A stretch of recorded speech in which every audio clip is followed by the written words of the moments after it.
Les néons bourdonnaient au-dessus de sa tête, tels des guêpes furieuses, tandis que Reban Callahan était assis sur la chaise en plastique à côté du lit d'hôpital de sa fille. Le visage de Lassie était pâle sur l'oreiller blanc, des tubes serpentant de sa bouche et de son nez à des machines qui bipaient avec une précision mécanique. Ses cheveux noirs, de la même couleur que ceux de sa défunte épouse, s'étalaient sur l'oreiller comme de l'encre renversée que les mains usées par ruse agrippaient aux accoudoirs du fauteuil. 62 ans de travail de l'acier avaient laissé ses articulations enflées et marquées de cicatrices, mais sa poigne restait ferme. Il avait construit des ponts et des gratte-ciel avec ses mains. Maintenant, elle lui semblait inutile. L'unité de soins intensifs sentait le désinfectant et la peur. D'autres familles se rassemblaient autour des lits, chuchotant, ce qui semblait plus fort que des cris. Rue était là depuis 3 jours d'affilée, ne partant que lorsque les infirmières le forçaient à sortir lors des changements d'équipe. Junie était assise sur la chaise à côté de lui, ses petites jambes se balançant d'avant en arrière.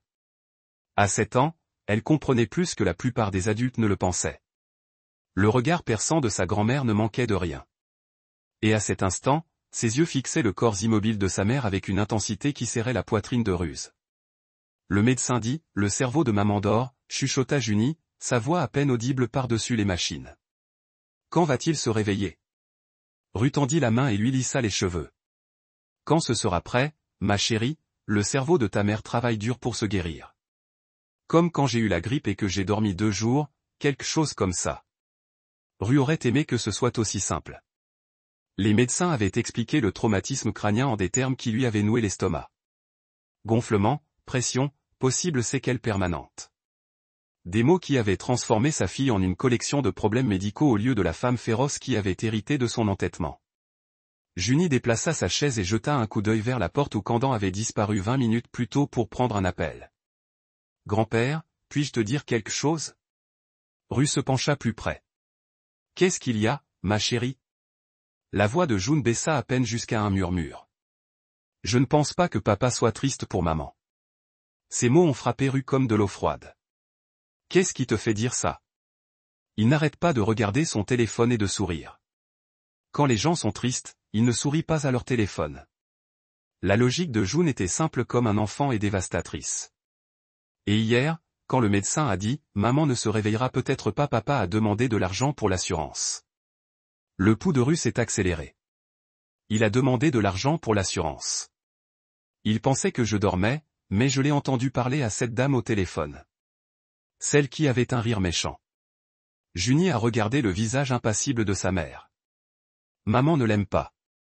Quelle dame? Je ne sais pas son nom. Elle a les cheveux blonds et elle sent les fleurs. Papa lui parle beaucoup quand maman n'est pas là.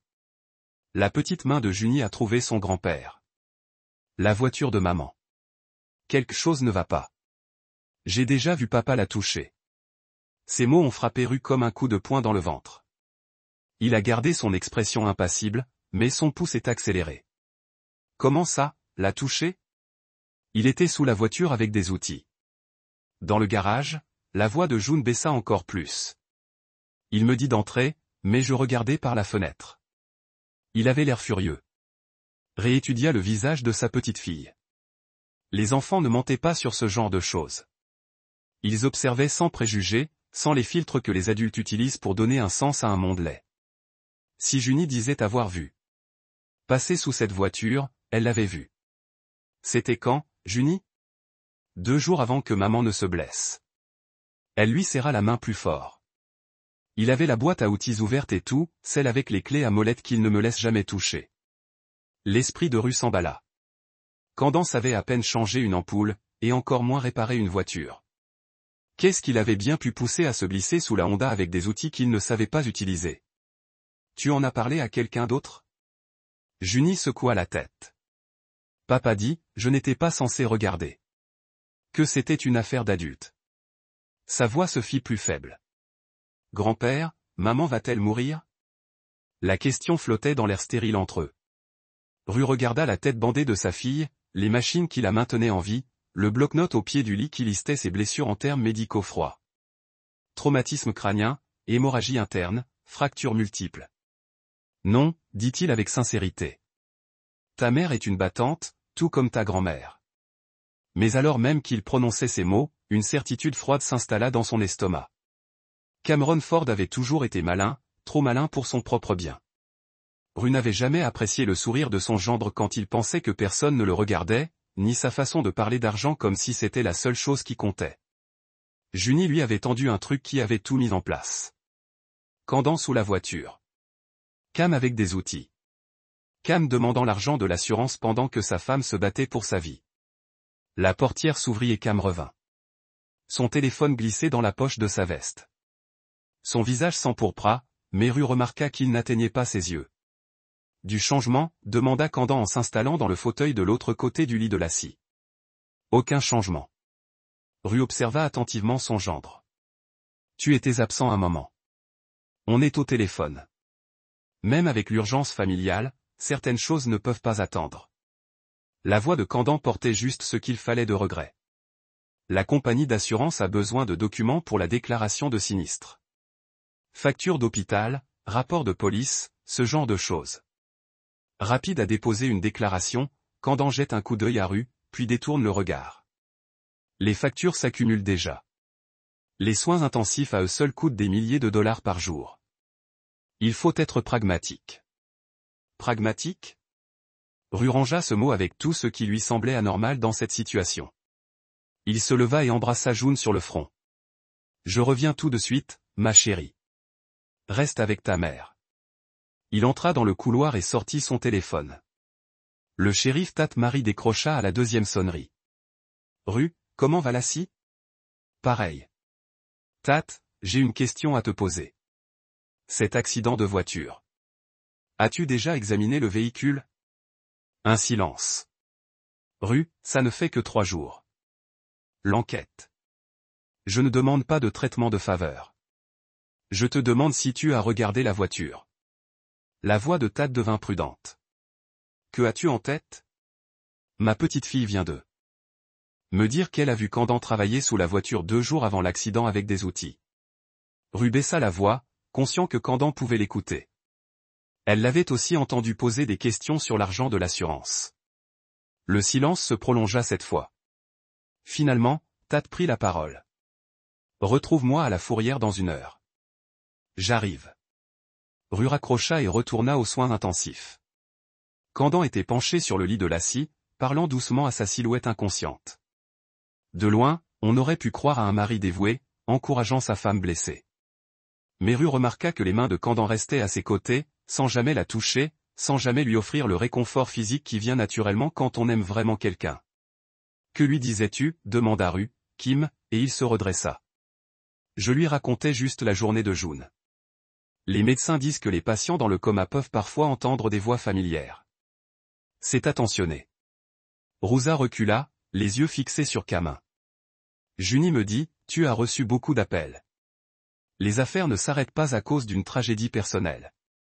La réponse de Camin fut trop rapide. J'essaie de libérer mon emploi du temps pour me concentrer sur ma famille. Bien. La famille devrait toujours passer en premier. Une lueur passa dans les yeux de Camin à ces mots, mais il acquiesça d'un signe de tête. Absolument. La famille, c'est tout. R sourit sans chaleur. Cam n'avait aucune idée de ce que signifiait vraiment la famille ni jusqu'où un père serait prêt à aller pour protéger sa fille et sa petite-fille, mais il était sur le point de l'apprendre. Le terrain de la fourrière des Marians était situé derrière une clôture grillagée surmontée de barbelés. Tate Marie attendait près du portail, son uniforme de shérif repassé malgré leur tardive. À 58 ans, il se tenait comme le marine qu'il avait été. Mais 20 ans de service dans la police d'une petite ville avaient alourdi sa taille. Rue Tate ouvrit le portail. Je veux que tu saches que c'est très inhabituel. Merci. Rue le suivit à travers le dédale de véhicules accidentés jusqu'au coin arrière où les nouveaux arrivants attendaient d'être pris en charge. Le parking abritait la collection habituelle de petits accidents automobiles de ville. Un pick-up dont la benne avait été écrasée par un arbre abattu. Une berline accrochant un cerf. Une moto qui avait perdu un combat contre une glissière de sécurité. Chaque véhicule racontait une histoire de décision prise en une fraction de seconde et de hasard. La Honda Accord de l'acier était écrasée contre le poteau de soutien. Son avant était comprimé comme un accordéon. La portière côté conducteur avait été sectionnée par les secours et le verre scintillait sur le béton autour du véhicule comme des diamants éparpillés. Expliquez-moi ce qui s'est passé, dit Ru en faisant lentement le tour de la voiture. Tat consulta son carnet. 21h15. 3 nuits auparavant, Lassie rentrait chez elle après sa réunion du club de lecture. La route était sèche. La visibilité était bonne. Selon des témoins, elle avait pris le virage à vitesse normale, puis avait brusquement quitté la route et heurté la glissière de sécurité. Runelt était à côté de la roue avant, son œil exercé évaluant les dégâts. Le pare-choc avant s'était replié sur lui-même. Le capot s'était voilé, le pare-brise était comme une toile d'araignée sous l'impact. Mais quelque chose d'autre attira son attention. Tat, regarde ça. Il désigna l'asphalte. Tu vois ces traces de dérapage? Tat s'accroupit à côté de lui. Et alors? Il n'y en a pas. R se leva et épousseta ses genoux. Le chargement est hors de la route à 72 km/h. C'est une glissière de sécurité. Et rien ne prouve qu'elle ait essayé de la briser. Peut-être s'est-elle endormie. Lassie ne s'endort pas au volant. C'est la conductrice la plus prudente que je connaisse. Ru se dirigea vers l'arrière du véhicule. Elle vérifie ses rétroviseurs toutes les 2 ou 3 secondes, active les clignotants pour changer de voie sur les routes désertes, respecte scrupuleusement la limitation de vitesse.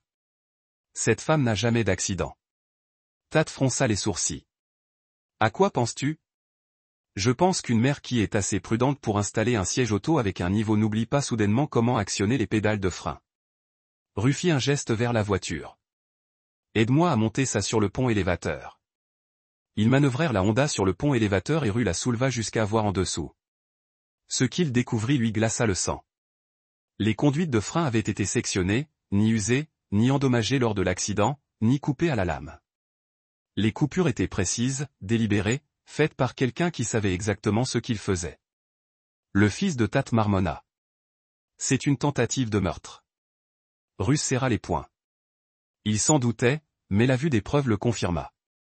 Candan avait tenté de tuer sa fille. Il aurait réussi sans la glissière de sécurité qui avait empêché sa voiture de plonger dans le ravin en contrebas. Regardez cette coupure, dit Ru en désignant la conduite sectionnée. On peut trancher, pas d'effilochage. Celui qui a fait ça a utilisé un couteau bien aiguisé ou une lame de rasoir. Il savait exactement où couper pour un effet maximal. Tat prit des photos avec son téléphone, documentant les preuves. Ce n'était pas un hasard. Quelqu'un a étudié cette voiture, compris le système de freinage et planifié tout cela. La voix de Candan Ru était neutre, pleine de certitude. Junie l'a vu sous la voiture 2 jours avant l'accident. Il nous faudra plus que le témoignage d'un enfant de 7 ans pour que les accusations soient retenues. Tat a continué à photographier les conduites de frein sous plusieurs angles. L'avocat de la défense les aurait démontées. Ru a examiné le reste du train de roulement, à la recherche de preuves supplémentaires. Près de l'essieu arrière, il a trouvé ce qui ressemblait à des traces d'outils récentes sur plusieurs boulons. Quelqu'un était passé sous cette voiture récemment, et il n'a pas pris la peine de cacher son travail. Il y a autre chose. R a pointé du doigt un petit appareil noir fixé à la caméra embarquée. Lassie l'avait installé le mois dernier après cet accrochage sur le parking du Walmart. Tat a sifflé doucement. Si ce truc enregistrait, il n'y avait qu'un seul moyen de le savoir. Ils ont extrait l'appareil avec précaution, le traitant comme une preuve potentielle. Le boîtier était fissuré mais intact. La carte mémoire était toujours bien insérée à l'intérieur. Je vais apporter ça au laboratoire criminel de l'État, a dit Tat. Mais ça pourrait prendre des semaines. Ru a tendu la main. Donne-moi la carte. Ru, c'est une preuve dans une potentielle affaire de meurtre. Je ne vous demande pas de compromettre l'enquête. Je vous demande de me laisser essayer de récupérer les données avant qu'elles ne se dégradent. Davantage. R croisa le regard de son ami. Tu sais, je ne vais rien altérer. Tat l'observa un long moment. Ils se connaissaient depuis 40 ans. Ils avaient servi ensemble comme pompiers volontaires, entraîné une équipe de jeunes ensemble quand leurs enfants étaient petits. S'il y avait quelqu'un à Marian S. Hollow à qui Tat confiait des preuves, c'était Ru Callahan. 24 heures. Ensuite, ça part au labo. Peu importe ce que vous trouvez, 24 heures suffisent. Il retira soigneusement la carte micro SD et la plaça dans la paume de Ru. Et Ru, quoi que tu fasses, ne fais rien qui puisse compromettre l'affaire.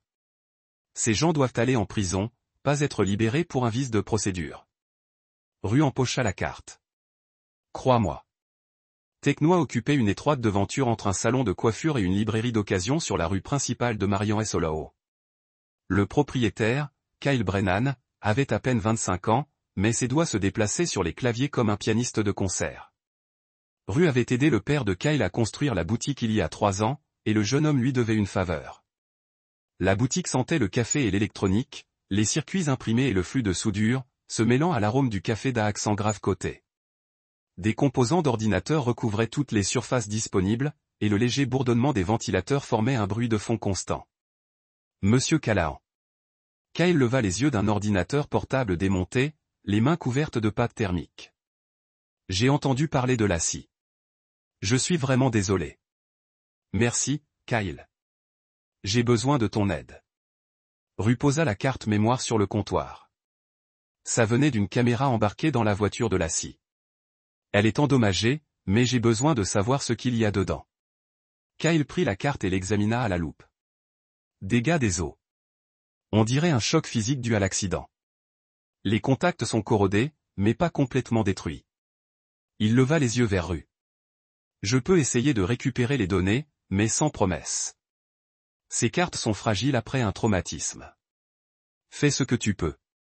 Kyle disparut dans l'arrière-salle avec une carte. Rupak parcourut la petite zone devant les étalages d'ordinateurs reconditionnés et de coques de smartphone. Par la fenêtre, il pouvait voir le palais de justice où Kandan serait finalement jugé si Rue parvenait à prouver ce qu'il soupçonnait. L'attente fut le plus dur. Rue passa sa vie à résoudre des problèmes de ses mains, à construire des choses visibles, mesurables et testées. Les preuves numériques étaient invisibles, fragiles, dépendantes d'une technologie qu'il ne maîtrisait pas parfaitement. 20 minutes plus tard, Kyle réapparut, l'air frustré. Les cartes étaient pires que je ne le pensais.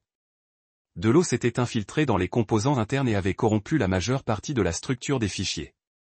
Il brandit la carte, mais je pourrais peut-être sauver quelque chose. Donne-moi encore 1 heure. R s'installa dans un fauteuil en plastique et regarda Kyle travailler.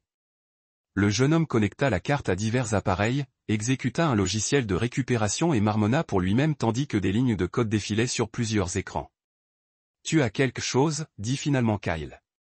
La plupart des données sont corrompues, mais il y a un fichier qui pourrait vous intéresser. Il dit, un ordinateur portable sur le comptoir et appuya sur lecture. L'écran montrait l'intérieur de la voiture de la scie. La caméra du tableau de bord pointait vers l'avant à travers le pare-brise. L'horodatage indiquait, 3 jours avant l'accident, la scie était assise au volant, le visage crispé par la colère. Kandan occupait le siège passager, l'air froid et calculateur. Leur voix résonnait clairement dans les haut-parleurs de l'ordinateur. Tu crois pouvoir me ruiner? La voix de Kandan était d'une venineuse que Rue n'avait jamais entendue auparavant. Aucun tribunal ne te croira. Tu seras parti avant que tout cela n'ait d'importance. La scie se tourna vers lui, la mâchoire serrée. S'il m'arrive quelque chose, j'ai tout laissé à mon père. Ton père est un vieil homme qui ne comprend pas le monde moderne. Mon père comprend la justice. Quelque chose que tu n'as jamais appris. Camry. Le son était sec et amer. La justice? Tu veux parler de justice? J'ai construit tout ce que nous avons. J'ai gagné l'argent qui a payé cette voiture, cette maison, l'école de ta fille. Et tu veux tout gâcher à cause de quoi? De jalousie. De jalousie. La voix de la scie s'éleva. Tu me voles, Kandan. Nous. Tu crois que je ne suis pas au courant des comptes que tu as ouverts chez elle? De l'argent que tu as transféré. Prouve-le. Je le sais déjà. Relevé bancaire, email, photo. Tout ça en sécurité chez quelqu'un que tu ne peux pas toucher. Le visage de Kandan s'assombrit. Tu fais une erreur, la scie. Une grave. La seule erreur que j'ai faite, c'est de te faire confiance. La scie démarra. Sors. On n'a pas fini de parler de ça. Si, on en a fini. Sors de ma voiture, Kandan. La vidéo s'arrêta brusquement lorsque Kandan claqua la portière passager. Kyle parut mal à l'aise, visiblement conscient d'avoir été témoin de quelque chose d'important.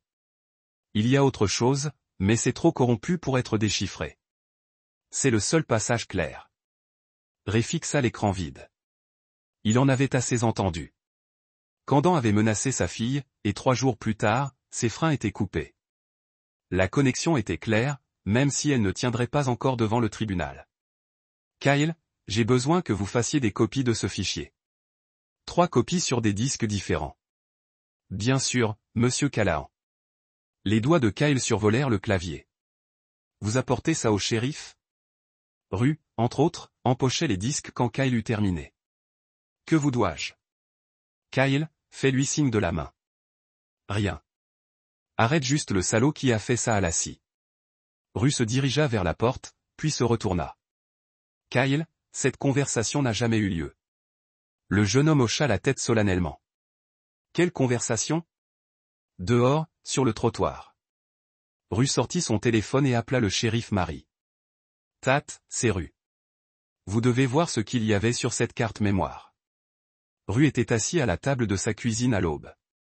L'ordinateur portable de l'assis ouvert devant lui. Sa fille avait toujours été méticuleuse, conservant des archives numériques de tout ce qui était important. Son gestionnaire de mots de passe avait enregistré ses identifiants de connexion pour une douzaine de comptes différents, dont plusieurs que Rue ne reconnaissait pas. La cuisine était silencieuse, à l'exception du tic-tac de l'horloge murale et du murmure du vent dans les pins. Rue avait préparé du café, mais n'y avait pas touché, toute son attention rivée sur l'écran. La première surprise fut le compte email qu'elle avait créé sous un faux nom, justice2024@protonmail.com. Le choix du nom n'était pas subtil, mais efficace. Rue feuilleta. Les dossiers, sa colère grandissant à chaque message lu. Les relevés bancaires indiquaient des comptes joints entre Candan et une certaine Brianna Master. Des centaines de milliers de dollars avaient transité par ces comptes au cours des 6 derniers mois. De l'argent qui aurait dû être dans les économies familiales. Les transactions étaient prudentes, jamais de gros montants d'un coup. Mais le vol total était stupéfiant. Les emails étaient pires. Candan et Brianna discutaient de leur projet avec une cruauté désinvolte qui retournait l'estomac de Ruse. De ces 4 investment@gmail.com à bmasterconsulting@yahoo.com, objet chronologie B. Elle est sur le point de déposer sa plainte. Nous devons accélérer après son départ. L'assurance vie couvrira tout ce dont nous avons besoin pour la nouvelle entreprise. Il suffit de s'en tenir au plan et d'agir naturellement. De bmmasterconsulting@yahoo.com à cdinvestment@gmail.com, objet chronologie C. J'en ai assez d'attendre. C'était censé être simple. Quand allez-vous gérer ça? Chaque jour d'attente augmente le risque de découverte. De cforinvestment@mail.com à masterconsulting@yahoo.com, objet chronologie bientôt. J'ai recherché des méthodes qui semblent accidentelles. Une panne de voiture semble la plus plausible. Des causes naturelles prendraient trop de temps et laisseraient trop de place au hasard. J'ai tout imprimé, accumulant une pile de preuves qui dressait clairement le portrait d'un meurtre prémédité. Mais la preuve irréfutable se trouvait dans le dossier envoyé par Candan, un courriel adressé à un agent d'assurance datant de seulement 2 semaines avant l'accident. Monsieur Patterson, veuillez traiter le changement de police dont nous avons discuté. L'assurance vie de ma femme, Lassie Callahan Ford, devrait être augmentée à 500 000 $, dont je serai le seul bénéficiaire. Elle a accepté l'augmentation pour les études de notre fille. Je passerai cette semaine signer les papiers. Roule s'est adossé à sa chaise. Un demi-million de $. Assez d'argent pour commencer une nouvelle vie avec Brianna Master, qui qu'elle soit. Assez pour tuer, son téléphone a sonné. Rue, c'est Tat. J'ai des nouvelles de cette carte mémoire. Je vous écoute. Le laboratoire de criminalistique a confirmé ce que nous avons trouvé sous la voiture. Les conduites de frein ont certainement été sectionnées avec un instrument tranchant. Probablement un couteau à lame rétractable. Nous traitons cela comme une tentative de meurtre maintenant. Une pause. Il y a autre chose. Camin a souscrit une assurance vie pour Lassie il y a 2 semaines. Une grosse somme. 500 000. Silence à l'autre bout du fil. Comment ça s'est passé? Il faut qu'on parle. Tu peux entrer? J'arrive. R ferma l'ordinateur portable et rassembla les emails imprimés. Avant de partir, il prit une photo de chaque document avec son téléphone, les téléchargeant sur un compte de stockage cloud que Lassie lui avait appris à utiliser. Si quelque chose arrivait aux preuves matérielles, les copies numériques survivraient. Le bureau du shérif Marie sentait le café et les vieux papiers. Tat était assis derrière son bureau. Les dossiers s'étalaient devant lui comme une main de poker. Rue prit la chaise en face de lui et posa un dossier en papier craft sur le bureau. « Qu'est-ce que c'est » demanda Tat. « Tout ce que Lassie a collecté sur Candan et sa petite amie. Relevé bancaire, email, photo. » Elle savait ce qu'il manigançait. Tat ouvrit le dossier et siffla doucement. « Ce sont des preuves solides. Mobile financier, préméditation, complot. » Il leva les yeux, mais il faudra du temps pour monter un dossier solide. Nous devons relier Brianna Master au crime réel. Pas seulement à la liaison et au vol. Combien de temps? Des mois, peut-être plus. Même avec ces preuves, un bon avocat de la défense pourrait créer un doute raisonnable. Ils soutiendront que la liaison et la planification financière étaient distinctes d'un éventuel complot meurtrier. Tat se renversa dans son fauteuil. Il nous en faut plus. Idéalement, il faudrait que l'un d'eux avoue. R se leva et se dirigea vers la fenêtre. Dehors, les rues de Marion et Hollow suivaient leur rythme habituel. Des gens allant au travail, des enfants allant à l'école, la vie continuant comme si sa fille n'était pas dans le coma parce que son mari voulait sa mort.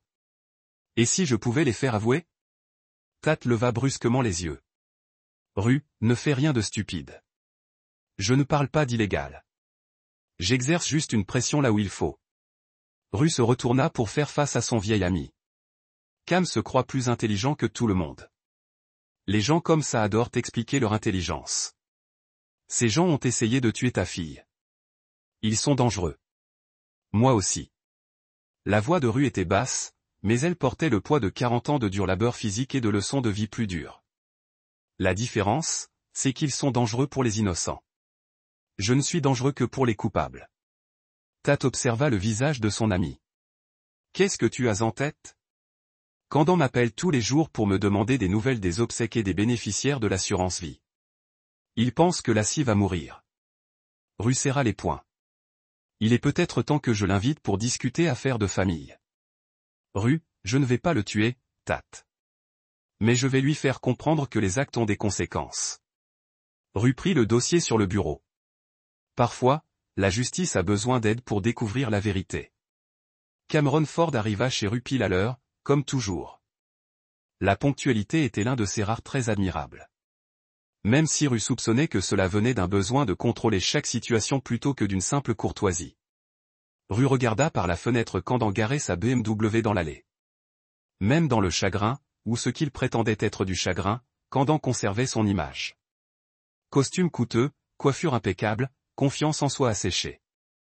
Il ressemblait à un homme assistant à une réunion d'affaires, pas à une visite chez le père de sa belle-fille. La poignée de main de Rue Caman était ferme, son sourire était étudié. Merci de votre attention. Je pense qu'il est important que nous parlions de l'avenir de June. Entrez. Rue le conduisit à travers le salon jusqu'à la porte de derrière. La maison semblait différente avec Candan à l'intérieur, contaminée par la présence de celui qui avait tenté d'assassiner sa fille. Parlons dans le garage. Plus intime. Candan hésita à la porte de derrière. Le garage. J'ai des affaires de Lassie là-bas. J'ai pensé que vous voudriez les examiner ensemble. Rue ouvrit la porte et sortit sur le porche.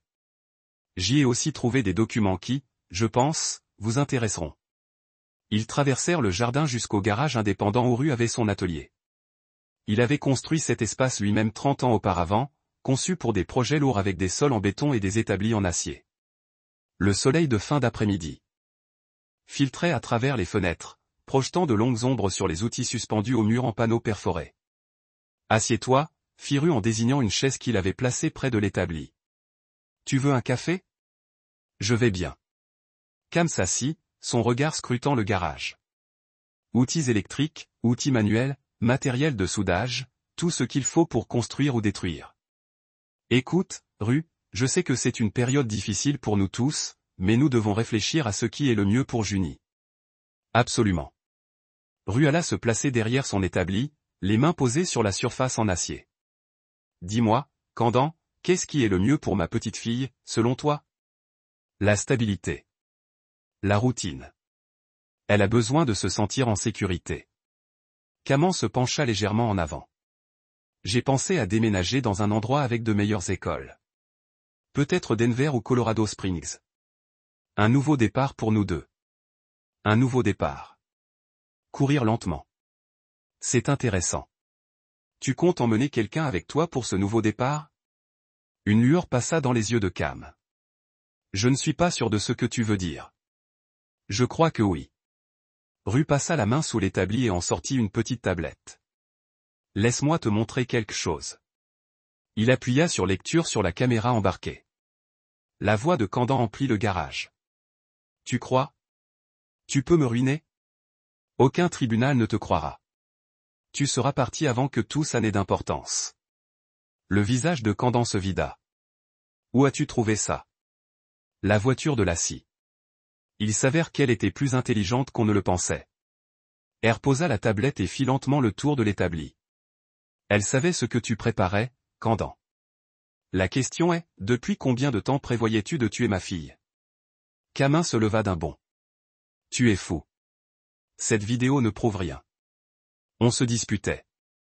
Les couples mariés se disputent. Les couples mariés ne coupent pas les lignes de rupture. L'accusation flottait entre eux. Les yeux de Candan se posèrent sur la porte du garage, calculant les distances, cherchant une issue de secours. Mais Rue s'était positionné entre Candan et la sortie. Je ne sais pas ce que tu crois avoir entendu, mais j'ai entendu un homme menacer de tuer sa femme. J'ai entendu ma fille dire à cet homme qu'elle avait caché des preuves là où il ne les trouvait pas. La voix de Rue resta calme, mais ses poings étaient serrés. J'ai aussi trouvé ces preuves. Des relevés bancaires de Candan, des emails, des photos de vous et Brianna Master en train de fêter pendant que ma fille se battait pour sa vie. Le sang-froid de Candan s'est brisé. Vous ne comprenez pas. Elle allait tout détruire. L'entreprise, la maison, l'avenir de June. Elle était vindicative. Elle se protégeait, elle et sa fille, d'un voleur et d'un meurtrier. Je n'avais jamais voulu que ça aille aussi loin. La voix de Candan se brisa. Brianna dit que ça ressemblerait à un accident. Personne ne serait blessé. Et voilà. L'aveu que Rue attendait. Parlez-moi de Brianna Master. Candan se passa la main dans les cheveux, son sang-froid soigneusement conservé complètement anéanti. C'est une consultante financière. Nous nous sommes rencontrés lors d'une conférence l'année dernière. Elle comprenait le monde des affaires comme Lassie ne l'avait jamais compris. Elle comprenait le vol. Tout a commencé petit, en transférant de l'argent entre comptes pour maximiser les rendements. Lassie ne l'aurait jamais remarqué si elle n'avait pas commencé à fouiner. La respiration de Candan était rapide. Paniqué. Brianna a dit que nous pourrions construire quelque chose ensemble. Un vrai cabinet de conseil. Entreprise. On avait juste besoin de capital de démarrage. Alors, tu as décidé de voler ta femme. Ce n'était pas du vol. C'était une stratégie d'investissement. La voix de Caman prit le ton défensif de quelqu'un qui s'était convaincu que ses mensonges étaient vrais. Lassie aurait fini par récupérer son argent avec les intérêts. Sauf que tu as décidé de la tuer. Candan tressaillit comme frappé. Ça n'aurait pas dû se passer comme ça. Les freins étaient censés lâcher progressivement, juste assez pour provoquer un accident mineur. L'argent de l'assurance, peut-être quelques blessures, mais rien de tel. Tu as complètement sectionné ses conduites de frein. Tu voulais sa mort, dit Brianna. Brianna a dit quoi? Candan s'est adossé au mur, coincé entre un panneau perforé et de l'acier. Elle a dit qu'il fallait être décisif. Les demi-mesures ne feraient que créer des problèmes plus tard. Si Lassie demandait le divorce, elle révélerait tout. On perdrait l'argent, on serait poursuivi au pénal, on perdrait Junie. Elle ressentit un froid glacial s'installer dans sa poitrine. Ce n'était pas un crime passionnel ni un moment de faiblesse. C'était un meurtre calculé, planifié par deux personnes qui voyaient sa fille comme un obstacle à éliminer. Alors tu as saboté sa voiture. J'ai fait des recherches en ligne. La rupture des freins ressemblait à un accident des plus plausibles. La voix de Caman était à peine plus qu'un murmure. J'ai attendu qu'elle soit au club de lecture, puis j'ai coupé les freins. Ça aurait dû se produire progressivement, en conduite normale. Elle n'était pas censée heurter la glissière de sécurité. Tu as blessé ma fille. La voix de Rue est devenue à peine plus qu'un murmure. Tu mets ma petite fille en danger. Tu crois que je vais te laisser t'en tirer? Candan s'est écarté du mur et a frappé sauvagement la tête de Rue. Le coup était désespéré, désordonné, le geste d'un homme qui ne s'était jamais battu. Rue a attrapé le poignet de Candan avec aisance et l'a tordu, utilisant 40 ans d'expérience dans le bâtiment pour pousser le bras de Candan vers le bas et l'arrière. Candan a crié alors qu'une de ses épaules était en hyperextension. Rue a maintenu la pression sur le poignet, contrôlant totalement le mouvement de Candan. De sa main libre, Rue a claqué le poignet de Candan contre le bord de l'établi en acier. Le bruit était comme un coup de feu. Candan il hurla tandis que ses os se fracturaient, sa main se repliant à un angle impossible. Rue le relâcha et recula, regardant Candan s'effondrer à genoux.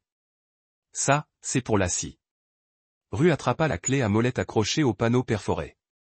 L'outil était lourd dans sa main. 60 cm d'acier, conçu pour saisir et tordre avec une force incroyable. Candan tomba à genoux, serrant son poignet cassé contre sa poitrine. S'il te plaît, Rue, je suis désolé. Je suis tellement désolé. Être désolé ne répare pas les conduites de frein. Rue leva la clé au-dessus de sa tête. Être désolé ne guérit pas le crâne de ma fille. J'avoue. Je dirai tout à la police. Mais ne le fais pas. Rue abattit violemment la clé sur la main déjà cassée de Candan. L'impact fut dévastateur. Les jointures éclatèrent, les os se déformèrent, les tendons sectionnés. Le cri de Candan résonna sur les murs de béton, rauque et désespéré. Ça, c'est un avertissement. Rose posa soigneusement la clé sur l'établi. La prochaine fois, je ne te laisserai pas avec les mains. Cam s'était complètement effondré, sanglotant et sainement sur le sol du garage. Sa main droite a été détruite au-delà des réparations chirurgicales. Les os visibles par la peau déchirée, les doigts pliés sur des angles non naturels. Rue s'est accroupi à côté de lui et a tiré le téléphone de Candan de la poche de sa veste. Déverrouillez-le. Je ne peux pas. Ma main. Rue ramassa à nouveau la clé. Candan a rapidement utilisé sa main non blessée pour entrer son mot de passe. Des larmes coulant sur son visage. R a fait défiler les contacts jusqu'à ce qu'il trouve le numéro du shérif Marie et le coup d'appel. Tat, c'est Rue. J'ai Candan Ford dans mon garage et il a simplement avoué avoir coupé les lignes de frein de la scie. Il baissa les yeux sur la forme cassée de Candan. Vous voudrez peut-être aussi envoyer une ambulance. Le téléphone de Candan était un trésor de preuves. Alors que les ambulanciers paramédicaux l'ont chargé dans l'ambulance, sa main droite détruisait au-delà de la chirurgie. R a fait défiler les messages textes, les emails et les photos qui ont peint une image complète du complot. Le shérif Marie a surveillé son épaule. Il s'agit d'une preuve solide. Drew l'a demandé, Cam a-t-il avoué volontairement? Il a avoué après avoir montré la vidéo de la caméra de tableau de bord. Tout ce qui s'est passé était la légitime défense. Les yeux de Red Tat. Il a lancé le premier coup de poing. Tat acquiesça lentement, travaillant déjà comment rédiger le rapport. Juste pour que nous soyons clairs sur la chronologie. Le téléphone contenait des mois de communication entre Candan et Brianna Master. Les photos les ont montrées ensemble dans les restaurants, les hôtels et les lieux de vacances. Alors que Lassie pensait que son mari travaillait tard. Mais les images qui ont fait l'ébullition du sang de Ruse ont été prises dans un bar appelé Murphy's Tavern Time estampé montrant la nuit après l'accident de Lassie. Candan et Brianna et Champagne flûtent vers la caméra, tous deux souriant largement. Brianna avait écrit une légende au nouveau début et effacé les obstacles. Il célébrait, dit tranquillement Ruse. Pendant que ma fille était en chirurgie, il buvait du champagne. Tat a étudié l'écran du téléphone. Cette femme est aussi coupable que Candan. Nous devons la trouver avant de courir. Rue a continué à faire défiler les messages de Candan. Les conversations textuelles ont révélé la profondeur de l'implication de Brianna dans la planification le meurtre de Lassie. Brianna, tu as pris soin de la voiture? Candan, c'est fait. Les lignes de frein sont coupées. Devrait échouer dans un jour ou deux de conduite normale. Brianna, bien. Assurez-vous que vous êtes quelque part visible lorsque vous arrivera. L'alibi est crucial. Candan prévoyait déjà la nuit du poker chez le jour. Beaucoup de témoins. Brianna Insurance Company a appelé. Ils veulent accélérer le paiement compte tenu des circonstances. Candan, à quelle vitesse, Brianna? 2 semaines. 500 000 $ de dépôt direct. Candan. Parfait. Nous pouvons être au Costa Rica d'ici la fin du mois. Rue a trouvé des messages vocaux dans le téléphone de Candan qui scelleraient le sort de Brianna. Sa voix était claire et sans ambiguïté. Ne vous bousillez pas, Candan. L'argent est presque clair. Agissez simplement comme le mari en deuil un peu plus longtemps. Un autre message a envoyé quelques heures seulement après le crash. Exécution parfaite. La coupe du soutien-gorge était propre. Aucun moyen, ils nous le retrouveront. La compagnie d'assurance devrait payer dans les 30 jours. Elle n'est pas seulement un complice. Tat a dit qu'elle était l'architecte. R a trouvé l'adresse de Brianna dans les contacts de Candan. 1247 Oak Street, unité 12. Un complexe d'appartements à la périphérie de la ville qui s'adressait à de jeunes professionnels et à des personnes qui n'avaient pas l'intention de rester longtemps. Nous devons nous déplacer rapidement, a déclaré Tat. Si elle fait parler de l'arrestation de Cam, elle disparaîtra. Selon ses messages, elle rencontre un avocat aujourd'hui à 3 heures. Café Luna Downtown. R a montré Tat le trait de texte. On dirait qu'elle planifie déjà sa stratégie de sortie. Tat a vérifié sa montre. Cela nous donne 2 heures pour mettre en place une surveillance et faire l'arrestation. Avec ces preuves, elle ne le verra pas venir. Je veux être là quand tu la battes. Rue, c'est une entreprise de police maintenant. C'est une entreprise familiale. Il est devenu une entreprise de police lorsque vous avez décidé d'aider. La voix de Rue portait l'autorité d'un homme qui avait passé des décennies à prendre des décisions difficiles. Je vais rester à l'écart, mais je vais regarder cette femme être arrêtée. Prendre considéré pour un moment, puis hocha la tête. Vous pouvez observer de l'autre côté de la rue, mais si cela se passe latéralement, vous restez dans votre camion. Le Café Luna a occupé une vitrine d'angle sur la rue principale de Marion et Solao. Ses grandes fenêtres offrant une vue claire de l'intérieur et du trottoir à l'extérieur. Le shérif Marie s'est positionné à une table près de l'arrière. Les journaux se répandaient devant lui, mais les yeux se concentraient sur l'entrée.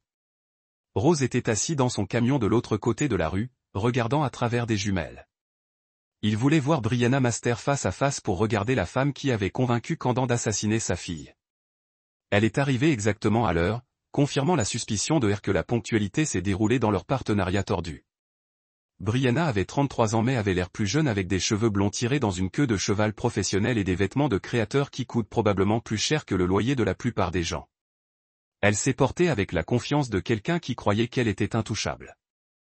L'avocat attendait déjà un homme mince dans la cinquantaine portant un costume coûteux et une expression nerveuse. À travers ses jumelles, Rue les regarda secouer la main et s'asseoir à une table près du fenêtre.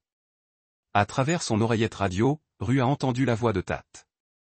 Cible acquise. Elle est avec un homme plus âgé avocat. Costume coûteux. Cela pourrait être plus compliqué que nous ne le pensions. Brianna a ouvert un ordinateur portable et a commencé à montrer les documents d'avocat à l'écran. Même de l'autre côté de la rue, Rue pouvait voir des papiers dispersés à travers leur table. Elle était animée, faisant un geste fréquemment, expliquant clairement un schéma complexe. Elle lui montre des documents financiers, a rapporté Tat. Ressemble à des papiers de transfert d'actifs. Rue agrippa les jumelles serrées. Elle liquide tout. Se préparait à courir. Plus maintenant. Rue a regardé Tat replier son journal et se tenait à marcher avec désinvolture vers leur table. Son badge était visible, mais sa posture s'est détendue. Il voulait que cela ait l'air de routine jusqu'à ce qu'il soit trop tard pour que Brianna réagisse. Madame Master. La voix de Tat se déroulait clairement à travers l'atmosphère tranquille du CAF. Je suis shérif Marie. J'ai besoin de te parler. Brianna leva les yeux, surpris, mais pas encore alarmé. Je suis désolé, shérif, mais je suis en réunion. Pouvoir cette attente? J'ai peur de ne pas. Tat se rapprocha, sa main reposant sur sa radio. Vous êtes en état d'arrestation pour complot en vue de commettre un meurtre et un accessoire à la tentative de meurtre. Le café est devenu silencieux. Des tasses à café ont cessé de faire des soucoupes. Les conversations ont cessé au milieu de la phrase. Le visage de l'avocat est devenu blanc alors qu'il réalisait quel type de client il avait rencontré, l'expression soigneusement composée de Brianna. C'est ridicule. Je ne sais pas de quoi tu parles. Tat a sorti son téléphone et a joué l'un de ses messages vocaux. Ne vous bousillez pas, Candan. L'argent est presque clair. Agissez simplement comme le mari en deuil un peu plus longtemps. Le visage de Brianna s'est effondré alors qu'elle entendait ses propres mots reproduire dans le café. Autour, d'autres clients se penchèrent en avant, comprenant soudain qu'ils étaient témoins de quelque chose d'important. Ce n'était pas mon idée, a déclaré Brianna rapidement. Candan a dit que c'était un accident. Madame, tu as le droit de rester silencieux. Tat a commencé à lire ses droits alors qu'il plaçait des menottes ses poignets. Tout ce que vous dites peut et sera utilisé contre vous devant un tribunal. Il a dit que les freins ne feraient que légèrement mal. Rien de grave. Je n'ai jamais voulu que quelqu'un soit vraiment blessé. Tat fit une pause dans sa récitation. Madame, tu as dit de ne pas gâcher ceci dans une mémo vocale. Ce n'est pas ainsi que vous décrivez les accidents.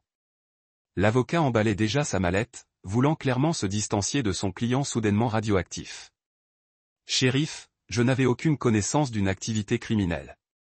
Madame Master m'a contacté au sujet de la planification financière de routine. Nous aurons besoin d'une déclaration de votre part, conseillère, mais vous n'êtes pas arrêté pour le moment. Rue regarda depuis son camion alors qu'il conduisait Brianna vers la voiture de patrouille. Elle avait perdu tout sang-froid, sa façade professionnelle remplacée par le désespoir de quelqu'un qui fait face à une peine de prison. Grâce aux fenêtres du café, il pouvait voir d'autres clients prendre des photos avec leur téléphone, diffusant déjà les nouvelles sur les réseaux sociaux. Sa radio crépitait. Rue, c'est Tat. Nous l'avons. Tous deux sont terminés. Bon. Rue a commencé son camion. J'ai besoin de revenir à l'hôpital. Junie voudra savoir que les gens qui ont blessé sa mère sont en prison. 6 mois plus tard, Rue s'est assise sur son porche avant en regardant Junie jouer dans la cour. Sa petite fille avait grandi de 3 pouces et avait perdu le loup canté qui avait ombré ses yeux après l'accident. Les enfants étaient résilients, mais ils n'ont jamais complètement oublié. Lassie traversa lentement l'herbe, utilisant toujours une canne, mais se déplaçant sous sa propre puissance. Les médecins avaient déclaré que son rétablissement était remarquable, mais Rue savait que cela avait plus à voir avec la détermination obstinée que la science médicale. Elle était la fille de son père à cet égard. Le café est prêt, l'appelait-elle. Dans une minute, Rue est restée sur sa chaise, regardant Junie Chase Butterfly à travers les fleurs sauvages que sa femme avait plantées il y a 20 ans. Le banc qu'il avait construit le mois dernier était assis au bord de la cour, positionné pour négliger le virage sur la route, où tout avait changé. Les essais s'étaient terminés il y a 3 semaines. CAM a reçu 25 ans sans possibilité de libération conditionnelle après que Lassie ait témoigné de la violence financière et des menaces et Junie a décrit le voir sous la voiture avec des outils. La main cassée avait mal guéri malgré plusieurs chirurgies, lui laissant une mobilité limitée et une douleur constante, un rappel quotidien de ses choix. Brianna a obtenu 18 ans après avoir accepté de témoigner contre Candan en échange d'une peine réduite. Elle a essayé de prétendre qu'elle pensait qu'il planifiait une fraude à l'assurance, pas de tentative de meurtre, mais les messages vocaux et les conversations textuelles avaient détruit cette défense. Le procureur a déclaré que Candan est attrayant, a déclaré Lassie, s'installant dans le fauteuil à côté de lui. Laissez-le. Nous avons les preuves, la confession et la preuve physique. Il ne sort pas, Rue lui a tendu une tasse de café. De plus, une justice ne se produit pas dans les salles d'audience. Lassie regarda les mains marquées de son père, sachant sans demander ce qui s'était passé dans le garage ce jour-là. Merci pourquoi? Pour leur rappeler avec qui ils ont gâché. Junie a couru vers eux, essoufflée de chasser les papillons. Grand-père, pouvons-nous nous asseoir sur le banc? Ils se sont rendus ensemble jusqu'au banc que Rue avait construit à partir de pin et d'acier, positionné pour faire face à la courbe sur la route où la voiture de Lassie avait quitté l'asphalte. Le rail de la garde avait été réparé, mais Rue pouvait encore voir de faibles rayures dans le métal où la Honda de sa fille avait frappé. Les mauvaises personnes sont en prison maintenant, a déclaré Junie en fait. Ils ne peuvent plus blesser maman. C'est vrai, ma chérie. Elle met son bras autour de sa petite fille, et ils vont y rester très longtemps parce que vous les avez arrêtés. Parce que nous les avons tous arrêtés. Votre maman était assez intelligente pour recueillir des preuves. Le shérif Marie était assez courageux pour procéder à des arrestations. Vous étiez assez attentif pour remarquer que papa agissait étrange. Rue sourit à sa petite fille. Il nous a tous fallu travailler ensemble, mais vous blessez la main de papa. La déclaration était suspendue dans les airs. Rue s'était demandé quand cette conversation viendrait. Comment expliquer à un enfant de 7 ans que parfois la violence était la seule langue que certaines personnes comprenaient? Oui, je l'ai fait. Bon. La voix de June était ferme. Il a essayé de tuer maman. Il méritait de se blesser. Lassie tendit la main et lisse les cheveux de sa fille. La violence n'est généralement pas la réponse, chérie. Mais parfois, les gens doivent faire face à des conséquences sur leurs actions. Comme quand Tommy Morrison me tire les cheveux et que vous l'avez fait s'excuser. Quelque chose comme ça, mais plus grand. Le soleil de l'après-midi s'est incliné à travers les pins, jetant des motifs de lumière et d'ombre sur la route. Le trafic était léger. Peu de camionnettes, un bus scolaire revenant de son itinéraire de l'après-midi, quelques motos. Se dirigeant vers les montagnes. Rue a pensé à la justice et à la vengeance, de la différence entre les deux et l'endroit où ils se sont croisés.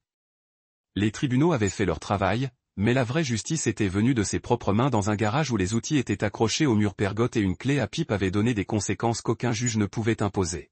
« Voulez-vous me parler à nouveau de grand-mère » demanda Junie, se penchant contre son côté. « Quelle histoire voulez-vous entendre » Celui où elle a résisté au superviseur de la moyenne à l'usine. Rue a souri, se souvenant de la protection féroce des travailleurs de sa femme qui ne pouvaient pas se protéger. Eh bien, ce superviseur pensait qu'il pouvait pousser les gens simplement parce qu'il avait un titre. Mais votre grand-mère ne se souciait pas des titres. En racontant l'histoire familière, Rue a regardé la route où sa fille était presque morte. Le bend avait l'air paisible maintenant, juste une autre courbe dans une route montagneuse. Mais il se souviendrait toujours de ce qui s'était passé là-bas et de ce qu'il avait fait en réponse. Certaines personnes croyaient au pardon. R crut aux conséquences. Candan et Brianna avaient appris la différence entre les deux et ils porteraient cette leçon pour le reste de leur vie. Candan passerait les 25 prochaines années à essayer d'écrire des lettres avec sa main détruite, un rappel quotidien que les actions ont eu des conséquences. Brianna passerait 18 ans dans une combinaison orange, apprenant que la cupidité et la manipulation ont finalement conduit à des murs en béton et à des barres d'acier.